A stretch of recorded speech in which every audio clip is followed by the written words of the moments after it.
Chapter 5: The Functions of the United Nations. In the last lesson, we familiarized ourselves about the United Nations.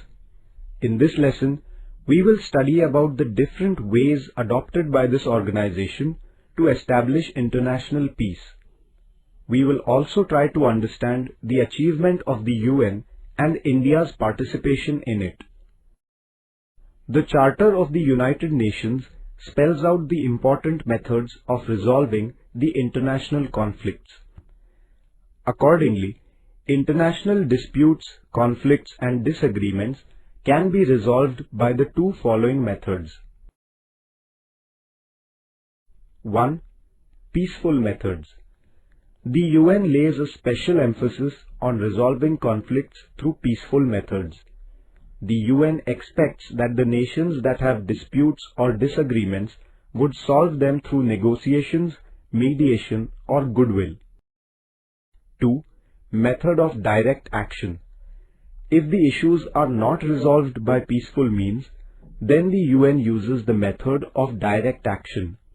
In this method, UN uses the peacekeeping forces of its member countries against the aggressor nations.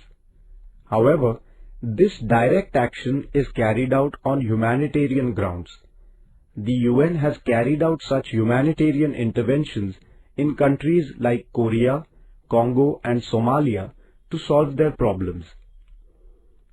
Though the UN has not been completely successful in putting an end to the wars in the world, it has taken a lot of efforts to create an environment which would help in the development of humanity and give a guarantee of peace. The UN has made a significant contribution in the areas of conservation of environment, rights of the children, empowerment of women, etc. UN and the environmental issue. The destruction of the environment at a global level is a serious problem.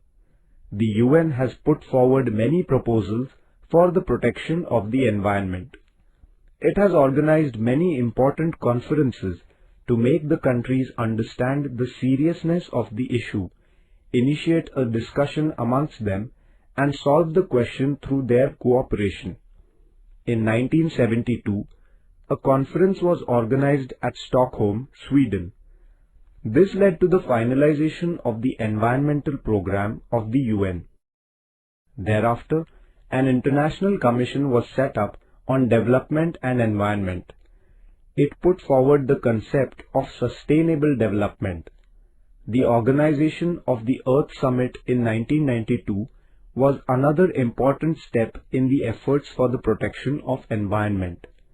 This conference discussed issues like the depletion of the ozone layer, protection of forests and other natural resources, biodiversity and control over pollution.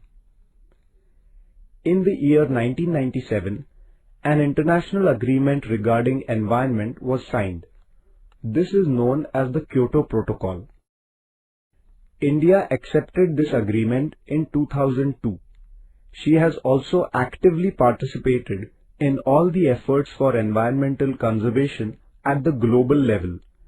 India has given priority to the issue of environmental protection while deciding her economic, industrial, trade and other policies. The United Nations and women empowerment. The UN has supported the idea of the empowerment of women and male-female equality. The UN has declared 8th March as International Women's Day in order to draw the attention of the world towards women's issues and to find solutions to them. The year 1975 was declared as the Women's Year. Not only that, 1976 to 1985, an entire decade was declared as the Women's Decade. This organization has set up training institutes and an independent fund for the development of women all over the world. The UN collects information about the different problems relating to women. On the basis of this, it takes important decisions and implements them. India's participation in the activities of the United Nations. India is a founder member of the UN. She has accepted all the aims and objectives of the organization. India has played a very important role in the peacekeeping functions of the UN. Quite recently, the Indian peacekeeping force in Somalia carried out tasks like digging wells, supplying water, running schools, providing health services, etc. This work of the Indian peacekeeping force is a matter of great pride for us. Disarmament. In order to keep the pace of development and economic prosperity, it is necessary to have peace and stability in the country. For this, disarmament becomes important. Though attempts are being made for international peace, some nations seem to be escalating the arms race. This arms race can create an environment of mistrust and suspicion among nations. Disarmament refers to the idea that international peace can be established if armaments are destroyed, their production is stopped, or there are limits on the use of armaments.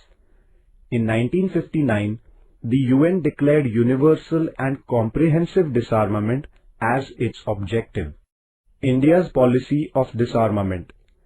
India has supported disarmament and has always responded to the efforts of the UN for disarmament.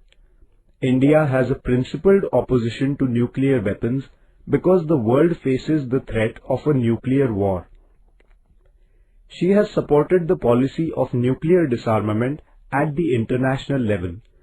No first use of nuclear weapons is the most important principle of India's nuclear policy.